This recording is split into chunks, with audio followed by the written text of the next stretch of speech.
2019 का hunger index यानी कि भूख का इंडेक्स जारी हो गया है। भारत इसमें 102वें नंबर पर है। भूख की गंभीर स्थिति है, वेरी सीरियस एक कंडीशन होती है। 30 अंक जब किसी देश को मिलते हैं तो वो वेरी सीरियस कैटेगरी में होता है। पाकिस्तान जो है वो 94वें नंबर पर है, नेपाल 73वें नंबर पर है, बांग्लादेश 88 नंबर पर है, म्यांमार जो है वो 69 नंबर पर है और श्रीलंका जो है वो 66 नंबर पर है। हमारे सारे पड़ोसी देश हमसे आगे हैं। तो मशरूम खाओ और प्रधानमंत्री नरेंद्र मोदी बन जाओ, चौंकने की आपको बिल्कुल आवश्यकता नहीं। बिल्कुल सही सुना आपने। जी हां, मशरूम खाइए और मोदी बन जाइए। सही सुना आपने, मशरूम खाओ मोदी बन जाओ। मशरूम खाओ मोदी की तरह फिट बन जाओ। मशरूम खाओ मोदी की तरह सेहतमंद बन जाओ। मोदी की फिटनेस दमदार तो है ही, याददाश्त भी बेमिसाल है। इसकी वजह भी मशरूम को ही बताया जाता है। इसीलिए लंच हो या डिनर, पीएम के डिश में मशरूम से बनी एक रेसिपी जरूर होती है। यही नहीं, पीएम मोदी जब विदेश जाते हैं तब भी उनकी इस पसंद का खास ख्याल रखा जाता है। बाजार में इस मशरूम की कीमत 25 से 30 हजार रुपए किलो है। बाजार में इस मशरूम की कीमत 25 से 30 हजार रुपए किलो है। ये भी आपको देखिए, डेली वेज अर्नर्स हैं, 100 रुपया कमाते हैं और बाकी जो डे टू डे उनका रिक्वायरमेंट्स है वो पूरा होता नहीं है। तो वो जब एक एट ए टाइम किसी टाइम 15 दिन के लिए उसको या 1 महीने के लिए उसको अनाज लेना होगा तो उसके पास पैसा नहीं होता है।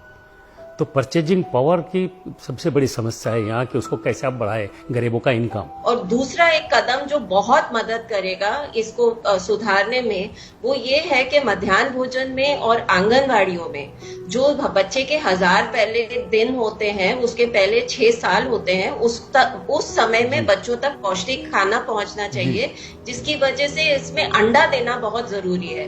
आज भी अगर आप अंडे की बात कीजिए, बहुत सारे राज्यों में बिल्कुल वो बात सुनने को तैयार नहीं है। हालांकि ये बच्चों के जीवन का और उनके पोषण की बात है, फिर भी सरकार इस बात पर बिल्कुल ध्यान नहीं दे रही है। एक बात मैं आपसे यहाँ जानना चाहता हूँ, हमने ये तो सुन लिया आपके अक्षय कुमार वाले इंटरव्यू में कि आपको आम खाना पसंद है, लेकिन दिन भर जब आप इतना वर्क करते हैं, आपका बिजी शेड्यूल होता है, आप क्या खाना पसंद करते हैं और कितने मील्स खाते हैं दिन में? तो मोदी जी को कौन सी मिठाई सबसे ज्यादा पसंद है? आप कैलोरी कॉन्शियस हैं कि इतनी खा ली आज कैलोरी, थोड़ा कम खाएं? नहीं, मैं ऐसा दिमाग खपाता नहीं मुझे। मैं इतनी मेहनत करता हूँ तो मुझे कोई कैलोरी के हिसाब से चलूंगा तो कहाँ मिल बैठता है। जो अभी 15-16 तक थोड़ा बहुत बदलाव आने लगा था, वो हमें डर है कि पिछले तब से आज तक वो रिवर्स होने के डर में है।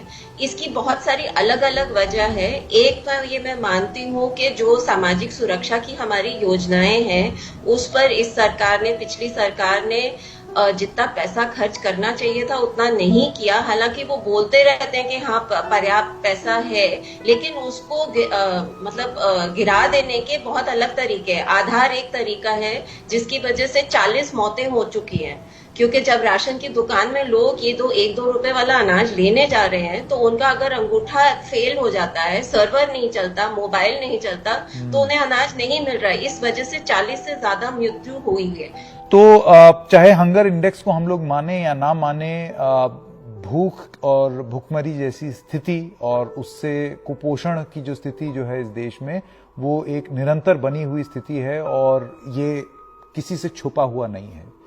भगवान से प्रार्थना करते हैं कि ये भी कभी चुनावी मुद्दा बने और भगवान से प्रार्थना ये भी करते हैं कि कोई भूखा न सोए न भूखा मरे, और ये भी एक बहुत जरूरी मुद्दा है, या यूं कहें सबसे जरूरी मुद्दा है।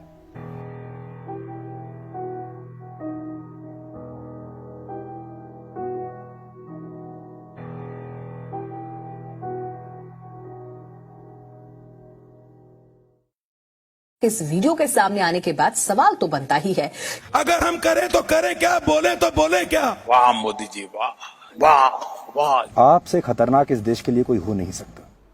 लेकिन टेंशन मत लीजिए, जब तक व्हाट्सएप में गुड मॉर्निंग भेजने की सुविधा है तब तक आपको कुछ नहीं होगा, मैं गारंटी देता हूं।